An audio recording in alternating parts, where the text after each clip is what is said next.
Hello friends, welcome to my channel passion for greens. हर साल सितंबर से लेकर नवंबर तक के महीने में हम अपने विंटर गार्डन के लिए नई नई सब्जियां, फल और फूलों को ऐड करते रहते हैं। इसके लिए कभी कभी तो हम नर्सरी से बने बनाए पौधे ले आते हैं और कभी कभी सीड्स को भी ग्रो करते हैं। कुछ सब्जियां जैसे हरी मिर्च, टमाटर, धनिया, सरसों, शिमला मिर्च, मेथी आदि के सीड्स हमें इजीली घर से ही मिल जाते हैं और इन्हें हम बहुत आसानी से ग्रो भी कर लेते हैं। पर कई बार ऐसा होता है कि हम पूरी मेहनत से इन सीड्स को लगाते हैं और वह जर्मिनेट नहीं होते, तो हमें बहुत दुख होता है। इससे हमारा मोराल डाउन हो जाता है। हम सोचते हैं कि हम सीड्स तो कभी ग्रो ही नहीं कर पाएंगे और टाइम और पैसे की बर्बादी तो होती ही है। एक्चुअली सीड्स ग्रो करना एक आसान काम है, लेकिन इसमें बहुत पेशेंस चाहिए और कुछ ऐसी सावधानियां भी बरतनी पड़ती हैं ताकि हमारे जो सीड्स हैं वह अच्छे से जर्मिनेट हो जाएं। तो आज मैं आपसे शेयर करूंगी कि बीज उगाते समय हमसे कौन सी ऐसी गलतियां होती हैं जिसकी वजह से हमारे सीड्स अच्छे से ग्रो नहीं करते। साथ ही सीड्स को ग्रो करने के लिए जो सॉइल मिक्स है उसे भी शेयर करेंगे और कुछ सीड्स को ग्रो करके भी दिखाऊंगी। तो आइए वीडियो शुरू करते हैं।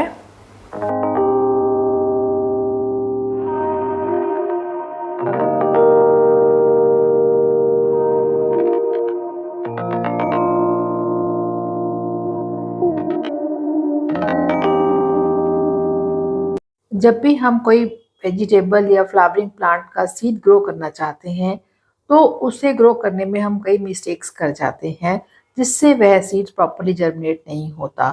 तो सबसे पहली जो मिस्टेक या गलती करते हैं वह है सीड के सिलेक्शन में, यानी कि सीड जो हम खरीद रहे हैं वो कैसा है, यानी सीड की क्वालिटी कैसी है। जब भी आप ऑनलाइन बीज खरीदें या किसी नर्सरी से बीज खरीदें तो यह जरूर चेक कर लें कि उसके ऊपर एक्सपायरी डेट मेंशन करी हो। जी हाँ, सीड्स की भी एक्सपायरी डेट होती है। जब भी सीड्स तैयार किए जाते हैं तो उनकी 6 महीने या 12 महीने की एक्सपायरी डेट होती है। उस टाइम के अंदर अंदर अगर आप सीड्स को यूज़ करेंगे या ग्रो करेंगे तो वह अच्छे से जर्मिनेट होंगे। ज़्यादा पुराने सीड्स किसी भी तरह के सॉइल मिक्स में ग्रो नहीं हो पाएंगे। इसी तरह जिन सीड्स की पैकिंग में इनर लेयर सिल्वर फॉइल वाली हो वह सीड्स ज़्यादा देर तक फ्रेश रहते हैं। सीड्स आप हमेशा हाइब्रिड क्वालिटी के ही लें जो कि जल्दी से जर्मिनेट हो जाते हैं। इस तरह से अगर आप न्यू सीड्स खरीदेंगे जिनकी पैकिंग भी प्रॉपरली हो रखी हो तो वह अच्छे से जर्मिनेट करेंगे और उनकी जर्मिनेशन की जो परसेंटेज है वह भी मोर देन 70% होगी। अब आपने अच्छी क्वालिटी के सीड्स खरीद लिए, उसकी जो पैकिंग है वह भी बहुत अच्छी है, एक्सपायरी डेट भी नहीं है। तो उसके बाद जो अगली मिस्टेक हम जनरली करते हैं वह है टेम्परेचर को लेके। भारत में अलग अलग जगहों पर अलग अलग टेम्परेचर है। जैसे कि आज की डेट में भी अगर दिल्ली एनसीआर का जो वेदर है वह हिमाचल के वेदर से अलग है। जो सीड्स इस समय हिमाचल में इजीली जर्मिनेट हो जाएंगे, हो सकता है वह दिल्ली या एनसीआर में आसानी से जर्मिनेट ना हो पाए। विंटर सीजन के सीड्स को जर्मिनेट होने के लिए जो बेस्ट टेम्परेचर है वह हमें मिल जाता है सितंबर से नवंबर के बीच में। यह अलग अलग एरिया में अलग अलग समय पर भी मिल सकता है। अगर आपके एरिया में टेम्परेचर 18 से 25 डिग्री सेल्सियस है तो यह सीड्स ग्रो करने के लिए बेस्ट सीज़न है।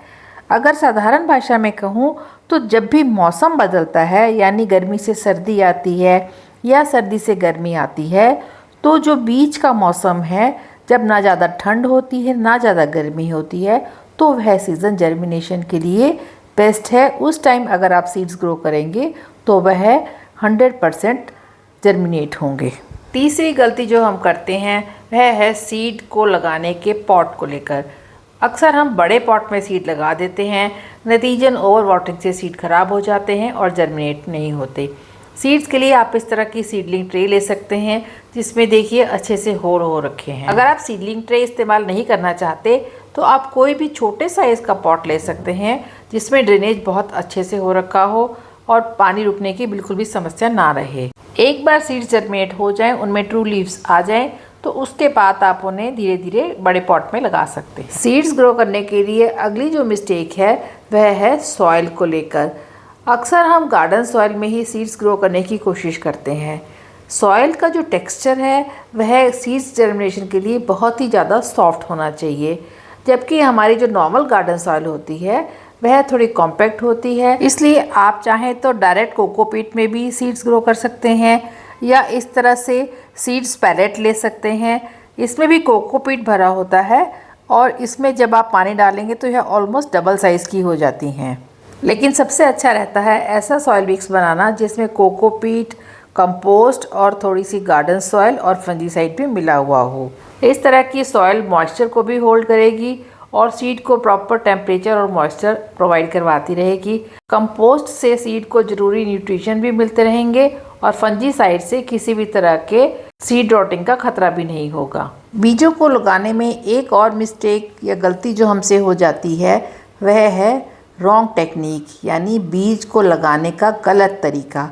अगर आप बीजों को मिट्टी में बहुत ज़्यादा दबा देते हैं तो काफ़ी ज़्यादा चांसेस हैं कि सीड्स मिट्टी में ही दबे रह जाएंगे, क्योंकि उनमें अभी इतनी ताकत ही नहीं होगी या एनर्जी ही नहीं होगी कि वह अपने ऊपर की मिट्टी को हटा सके और मिट्टी से ऊपर निकलकर अपनी ग्रोथ दिखा सके। इसी तरह अगर मिट्टी के ऊपर आपने सीड्स को वैसे ही स्प्रिंकल कर दिया और उन्हें किसी भी सॉइल मीडिया से कवर नहीं किया तो भी सीड्स ग्रो नहीं कर पाएंगे, क्योंकि उन्हें प्रॉपर मॉइस्चर और टेम्परेचर नहीं मिल पाएगा। तो सवाल यह होता है कि किसी बीज को मिट्टी में कितना दबाना चाहिए। तो इसका जवाब है कि जिस मोटाई का आप सीड ग्रो कर रहे हैं उस सीड की मोटाई से दुगनी गहराई तक आप इसे दबा दें। इसके साथ ही यह भी ध्यान रखें कि सीड को बहुत ज़्यादा ज़ोर से भी मिट्टी में ना दबाएं, तो भी सीड जर्मिनेशन में प्रॉब्लम कर सकता है। इस तरह से सॉफ्टली सीड को लगाएं और सॉफ्टली ही उसके ऊपर पतली सी लेयर कोकोपीट की या जो भी आपने सॉइल मिक्स बनाया है उसकी डालें और सीड के जर्मिनेशन का इंतज़ार करें। सीड जर्मिनेशन के लिए एक जो सबसे कॉमन मिस्टेक है वह है मॉइस्चर या वाटरिंग को लेकर। जिस भी सॉइल मीडिया में हम सीड को लगाते हैं उस सॉइल मीडिया को हमेशा मॉइस्ट रखना है, कभी भी उसे ड्राई नहीं होने देना और ना ही उसे इतना गीला रखना है कि उसमें ओवर वाटरिंग हो जाए और जो सीड है वह रॉट हो जाए या गल जाए। इसलिए हमेशा जब भी आप सीड ग्रो करें तो उसमें जो पानी दें वह स्प्रे बॉटल से दें ताकि पानी ज़्यादा ना चला जाए। अक्सर हम लोग सोचते हैं कि सर्दियों का मौसम है तो पूरे दिन की धूप से भी प्लांट को कोई फर्क नहीं पड़ता।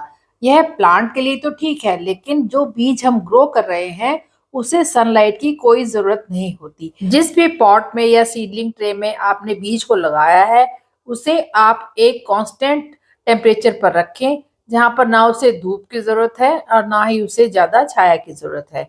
जब सीड्स जर्मिनेट हो जाएं और उनमें धीरे धीरे ट्रू लीव्स आ जाएं तो उसको सनलाइट की ज़रूरत है।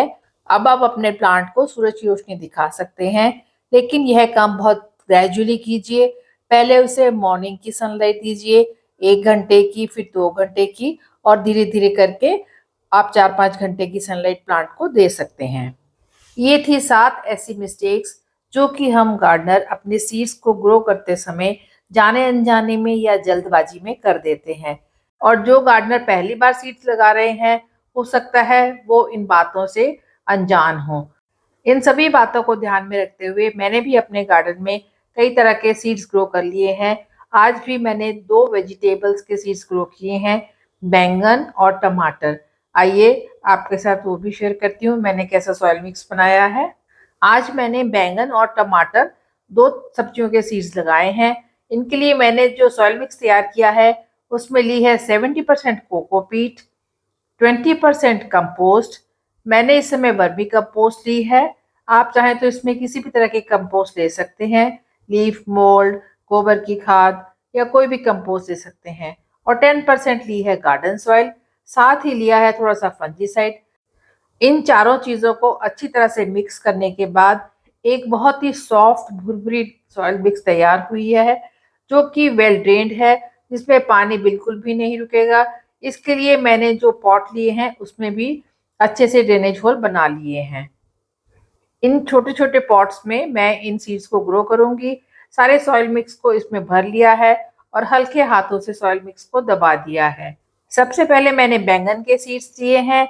ये सीड्स साइज़ में बहुत ही छोटे होते हैं इसलिए मैंने इन्हें दूर दूर से स्प्रिंकल कर दिया है। देखिए कितने छोटे छोटे बीज हैं। बैंगन के सभी बीजों को मैंने इस पॉट में लगा दिया है और इसके होल मैंने पहले ही चेक कर लिए थे ताकि इसमें ओवर वाटरिंग का कोई भी खतरा ना रहे।